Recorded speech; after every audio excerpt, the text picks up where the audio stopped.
Tonight on Primetime Politics, accusations of anti-Semitism. She should apologize. Pierre Poilievre is about double standards, and he's about himself. Statements marking a tragic anniversary spark heated words in Parliament and silences the Conservative leader in the Commons.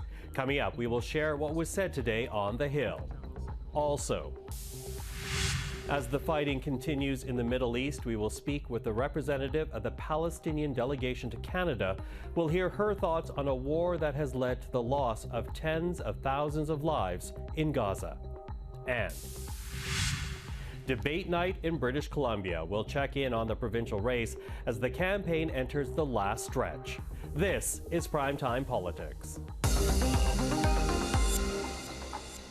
Hello everyone, I'm Michael Serapio. The Conservative leader was not allowed to speak in the House of Commons today, a consequence of refusing to apologize for comments he made about the Foreign Affairs Minister.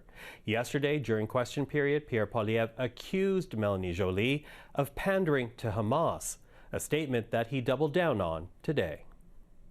From the river to the sea, she wouldn't condemn that. Israel will soon be gone. She wouldn't condemn that. There's only one solution, intifada, revolution. She wouldn't condemn that. She wouldn't even affirm Israel's right to retaliate against other countries attacking it. She should apologize. A foreign affairs minister in Canada should find it very easy to condemn those kinds of remarks, but she didn't. Now, for her part, the Foreign Affairs Minister accused Poilievre of hypocrisy and listed out times when she believes the Conservative leader actually fueled anti-Semitism. He never condemned those who were waving a Nazi flag during the Freedom Convoy. And also, when his caucus met with far-right politicians from Germany that were downplaying Hitler's crimes, he kept them in his caucus, and they're still sitting next to him in the House of Commons. So clearly what we're seeing is that Pierre Poilievre is about double standards, and he's about himself. Now, the controversy comes a day after the House of Commons marked the one-year anniversary of October 7, the day Hamas unleashed a brutal attack on Israel, killing some 1,200 people and abducting 251 who became hostages. The response to that attack has been devastating. By their own account, the Israeli Defense Force say they have bombed more than 40,000 targets, found 4,700 tunnel shafts, and destroyed 1,000 rocket launcher sites. But those Israeli successes have also laid waste to much of Gaza, and according to the Gaza Health Authority, claimed almost 42,000 lives. Well, with more on this one-year anniversary of the war, we're now joined by Mona Abuamara, Chief Representative of the Palestinian General Delegation to Canada. Madam Abuamara, thank you for joining us. Thank you for having me.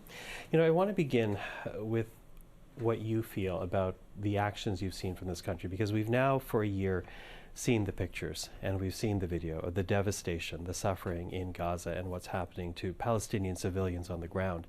Do you think this government is doing enough to respond to that suffering?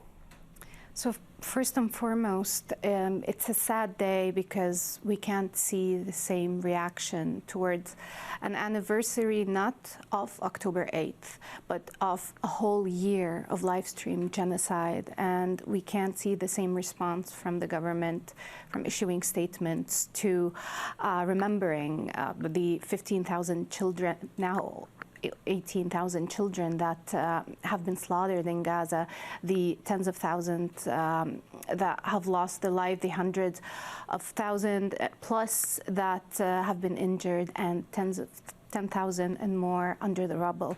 So that was the sad part about waking up today and witnessing that the Palestinian life is not as worthy, seemingly, to the West in general and to Canada in particular. But other than that, if we go to the political aspects of it, of course, we appreciate Canada inching towards a change in policy and a change in position. But since it hasn't stopped the genocide, hasn't taken these firm actions that could prevent all this misery and atrocities that are happening to the people, we always think that there's more that needs to be done. Well, Canada has been calling for a ceasefire, and I know that you believe more can be done. What more exactly do you want to see from Canada? That's a good question. So since the beginning, I've been saying that the solution is by treating the root cause. So we can't choose which date we want to start with, because the story did not start on October 8th. It did not definitely start on October 7th, and not decades before. So we need to go to the root cause of this struggle for the Palestinian people, which is occupation and apartheid. It's oppression. Peace and occupation and apartheid and genocide cannot coexist. Since the Israeli government, this one in particular, shows the world that it doesn't want anything to do with peace or the creation of a Palestinian state, we resort to international law, to international organizations and international courts to help us achieve that solution. And we have been calling the Canadian government to just go ahead and implement international law, recognize Palestine, implement the ICJ advisory opinion, and move forward to the next step if they really champion for a two-state solution, because Israel is saying plainly that it does not believe in it. Well, the stumbling block, I think, fair to say for many who don't know where to fall in this, is the entity Hamas. Mm-hmm. This country considers Hamas a terrorist organization. We also received a statement from the Israeli Prime Minister yesterday to mark, as you say, one of the many statements we heard on the anniversary of October 7. And this is what the statement says from Benjamin Netanyahu, quote, "We will end the war when we complete all the goals we set, overthrowing the evil rule of Hamas, returning all of our abductees home, both dead and the living, thwarting any future threat from Gaza to Israel, and returning our residents in the south and north safely to their homes." What's your reaction to that statement? So the Prime Minister of Occupation and Genocide claims since the beginning of his assault on Gaza that this is a war on Hamas, and yet we see every school, church, mosque, every bakery, every way for a future for the Palestinians on the ground abolished. It's not a war on Hamas, it's a war on the Palestinian people. It's an acceleration of the ethnic cleansing, the plan that has been going on for decades now. Netanyahu yesterday called this war the war of resurrection, and it's mind-blowing that the world is allowing someone for his personal agenda to move and do all this damage to so many countries, claiming that he's doing that for security, because of security threat, while becoming the security threat to peace in the region. So yeah, but you would expect it from him, but you wouldn't expect that to be understood or accepted from the others. That's our problem. Mm-hmm. You mentioned the two-state solution. Of course, that is what not only Canada, but the United States believes that we need to fall back on, a two-state solution to end this war. But do you think, given what we've seen this year, that Jews and Palestinians can actually coexist in some type of peaceful state, given the war that we've witnessed this past year?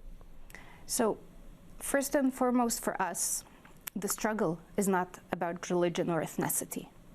If our oppressor had been Christian, if the nationality had been French or Swiss or Arab of any country, our response would not be any different to this.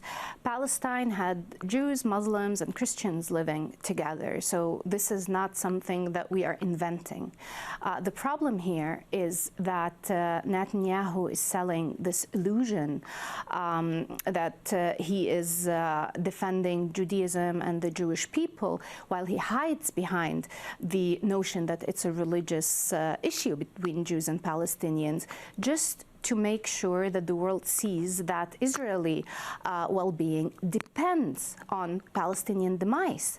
And that is the problem. It's not about religion, it's not about nationality, it's about occupation and apartheid. And when that ends, and I want to quote here the Prime Minister of Jordan, who just destroyed that notion that Israel is doing this out of the need for security because it lives among enemies. he said that the Arab and Muslim world has been saying that they want peace.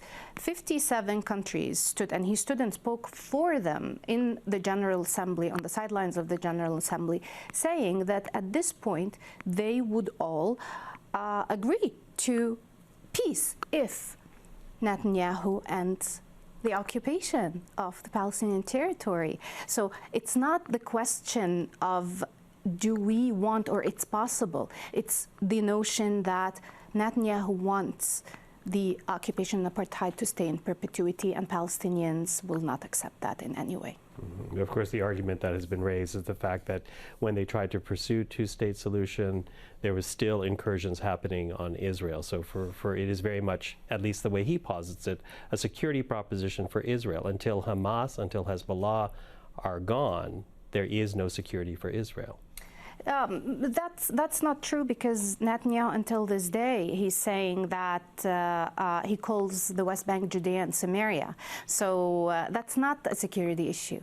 That's an issue that Netanyahu says there is no West Bank, there is no Palestine, there is no Palestinian territory.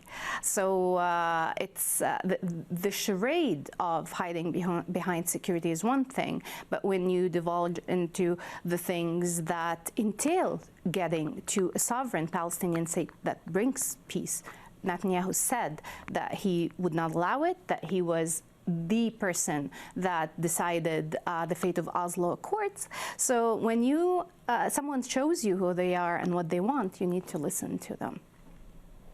I want to thank you for your time, and especially on this this day marking an anniversary. Thank you for this. Thank you. Well, time now for a look at what happened in politics today. Government business in the House of Commons remains at a standstill as parties continue to debate a Conservative question of privilege. Conservatives are asking for unredacted documents related to a defunct Green Fund to be handed over to the RCMP.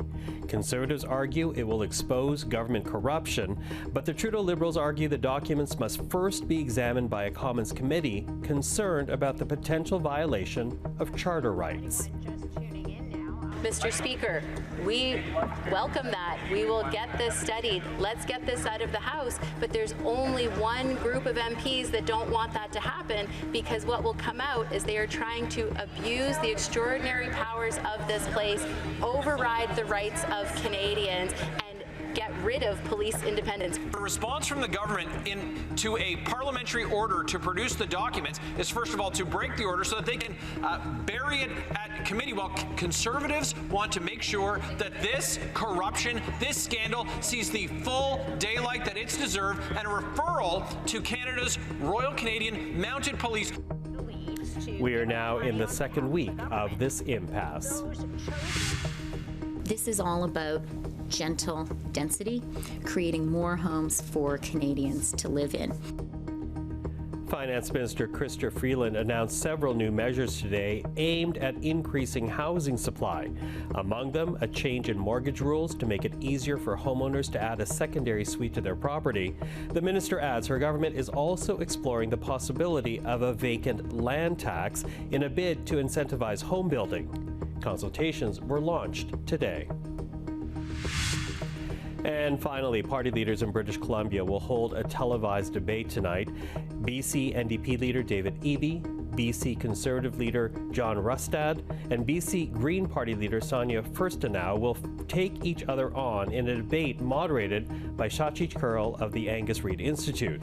With less than 2 weeks to go, polls currently show a tight race between New Democrats and Conservatives. Advanced polling starts Thursday ahead of the October 19 election, and you can watch the debate tonight live right here on CPAC at 9:30 p.m. Eastern. Well, to talk about tonight's debate is Greg Lyle. He is the founder and president of Innovative Research Group. He's been doing research into the campaign. Greg, thank you for joining us. Thank you for having me. Listen, I want to begin with how British Columbians are feeling right now. Based on the data that you've been looking at, that you've accumulated, do British Columbians feel it's time for a change, or are they willing to give David Eby and the NDP another term? So David Eby's being caught up in the whirlwind that's catching up the whole country. So increasingly, Canadians and British Columbians are feeling very frustrated in their economic circumstances, not in the old way we used to be concerned about the economy. They're not concerned about losing jobs. They're concerned about their ability to get ahead. And that's you can call that standard of living, affordability, what have you.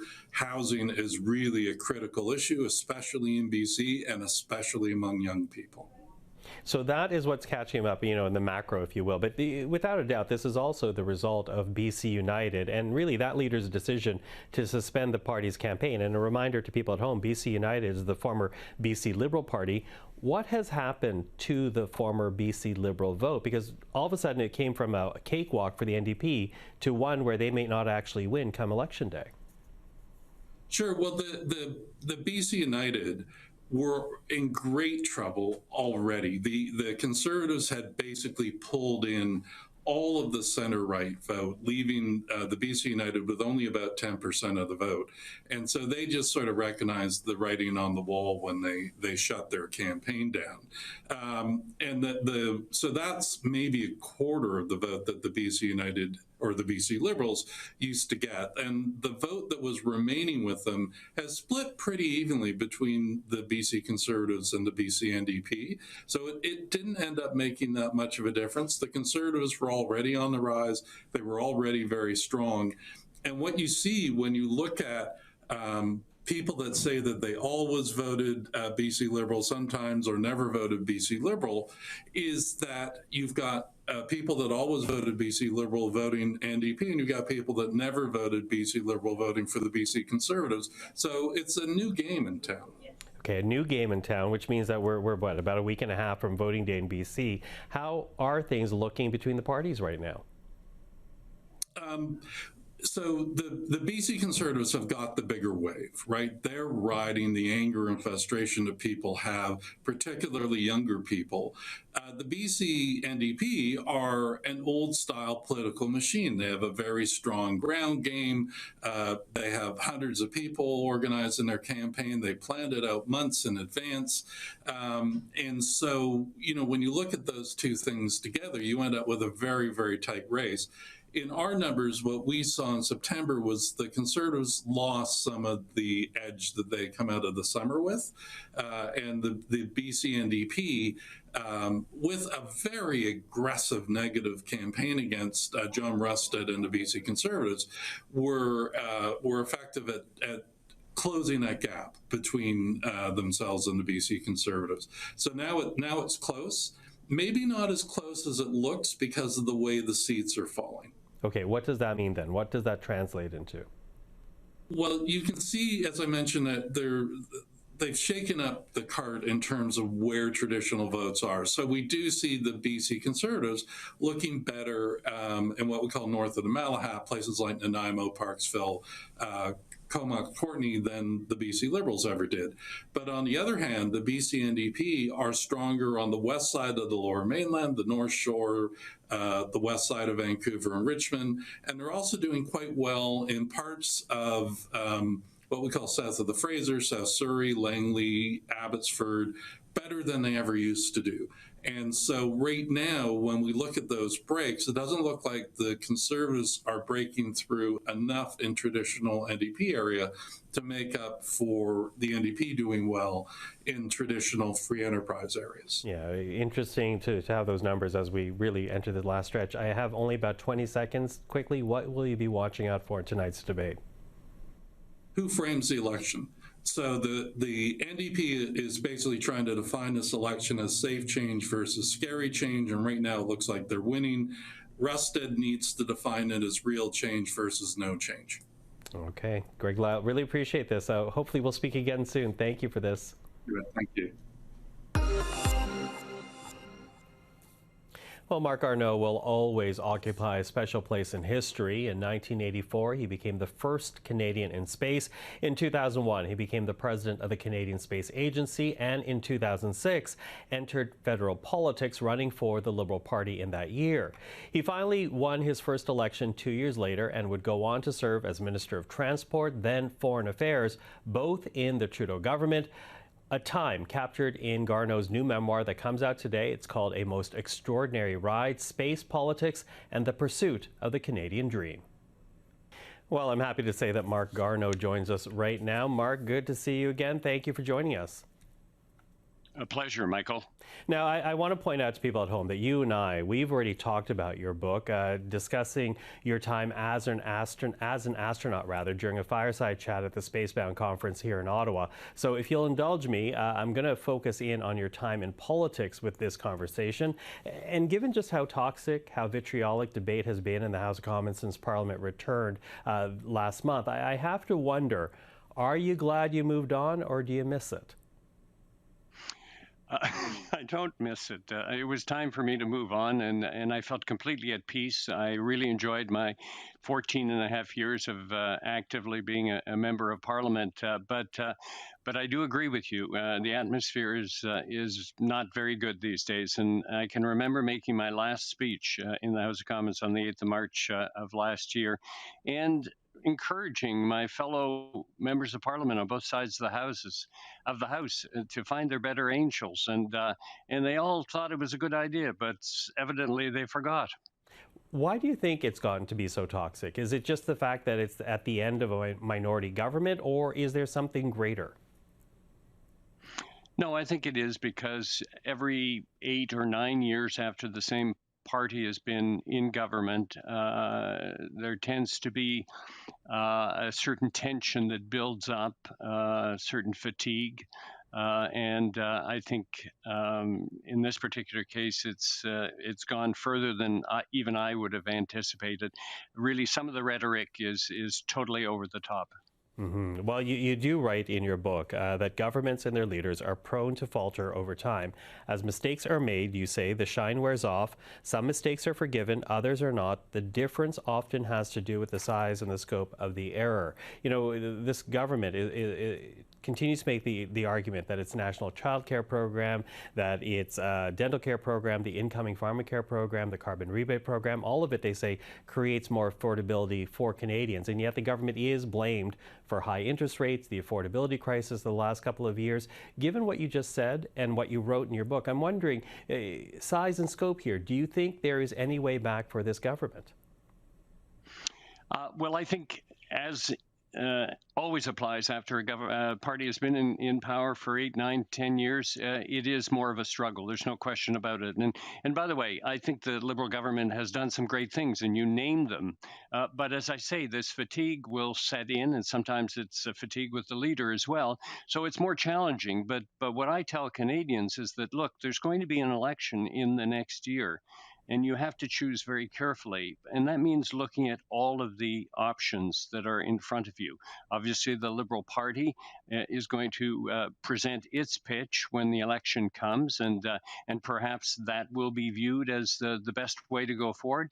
I would encourage people to ask Mr. Poilievre very critically that okay, he has criticized the current government. He's made it very clear that he's going to chop certain things if he is made the prime minister, but he hasn't offered his alternative solutions to some of the things that he complains about. So I think it is incumbent not only on the media, but also on Canadians themselves to insist that Mr. Poilievre make himself very, very clear and not wait till the last minute at during the election campaign. Mm-hmm. Well, that is what you're advising Canadians to do regarding Mr. Poilievre, but I'm wondering about the Prime Minister himself, because I think it would surprise some people to know that in your book you write that even though you served in these two portfolios for the Prime Minister, that you and Justin Trudeau were never truly all that close. So I'm wondering what advice you would give Justin Trudeau right now, having left politics. Well, I think that one of the things that he did say and promise when he was elected in 2015 was that he would make himself more accessible directly to his cabinet, as opposed to having that sort of barrier that can be put in place by the PMO to isolate cabinet ministers, at least some of them, and I'm not the only one. from being able to have more access to the Prime Minister. I think that kind of a situation existed in some of the previous governments, certainly not under Mr. Harper, but Mr. Mulroney and I think Mr. Chrétien were more accessible. So I think that's very, very important because the Prime Minister gives the cabinet ministers their mandate letters, and we are responsible to the Prime Minister. And I think sometimes, I have worried about the fact that when I've conveyed things through the PMO, that I wasn't sure that it got all the way to the Prime Minister. Mm-hmm. Do you think it's time for a new leader for the party? Do you think that would help the numbers for Liberals? I think that Justin Trudeau is set on being the leader who will fight the next election. So I think it's a question that's really theoretical at this point. I think he's made it very clear, and he's a man of determination. And I got to know him well enough to know that he doesn't like to give in to certain things and wants to rise to the challenge. And he will, I think, be leading his party into the next election. So if it holds true that Trudeau leads the Liberals into a next fight, what do you think would help the party right now policy-wise?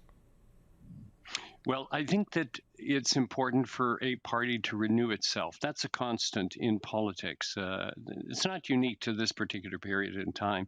So how the Prime Minister and the current government present themselves to Canadians so that they convince them that it's not just going to continue the same way it is continuing now. I think that is what is required. So there has to be a renewal, a sense of renewal, a sense of putting new policies in place. If that doesn't come about, then I think that Canadians, based on polling for the past year, have pretty well made up their minds. Mm-hmm. Do you think part of that is fiscal renewal? Because you do write in the book that you were always a progressive, and so aligning with the Liberal Party made sense. But it seems really you were more aligned with a Paul Martin Liberal who seemed to be more business savvy, more concerned about a balanced budget than perhaps the party we have right now.